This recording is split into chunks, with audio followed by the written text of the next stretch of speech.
Yeah, well, on the UK data, I think, as you say, the monthly CPI data, perhaps there was some better than expected signs there. The producer price data was actually slightly worse, I think, than people had expected.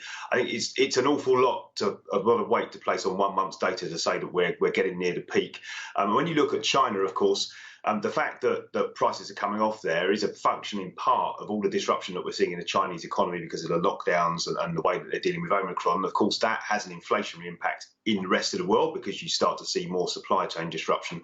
So our view is that you're still going to see a lot of problems in supply chain. You're also going to see a lot of problems in energy markets right through until the second half of this year. And it's probably a bit early to start thinking that we're going to have clear enough signs in the data flow to mean that central banks can breathe more easily. I fear that the challenges that they're facing are only going to get worse going forwards because you've talked earlier on this programme about what we're seeing in wages. Wages always lag inflation, but we are seeing wage pressures slowly pick up. And of course, that's a nightmare for central banks that this becomes a bit of a spiral. So I take a little bit of comfort out of what we've seen this morning, but not very much. I think the pressure's still on for central banks. The Bank of England governor got a bit of heat, I think, for probably what he may feel in hindsight was a trap of a question, asking him whether he would encourage workers to take lower salary settlements. And given that his job is to manage price stability in the economy, unsurprisingly, he said yes.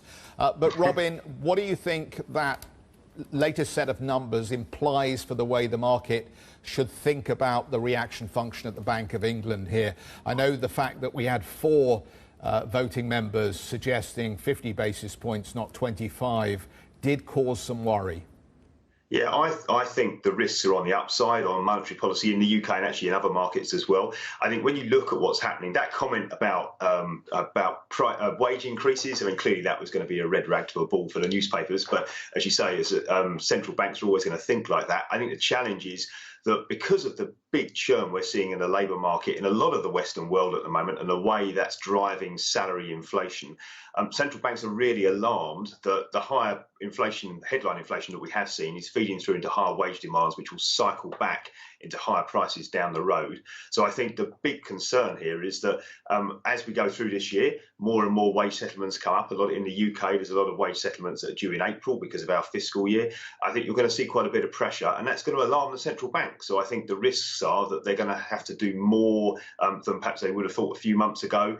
Markets are starting to price some of that in, and I do fear that that's going to be true in a lot of other markets as well, that the wage data will reinforce fears that inflation isn't going to come off as quickly as people had hoped, and that you're going to see more tightening as a result.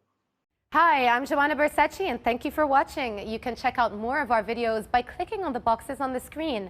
And don't forget to subscribe to our channel for more from CNBC International. Thank you for watching.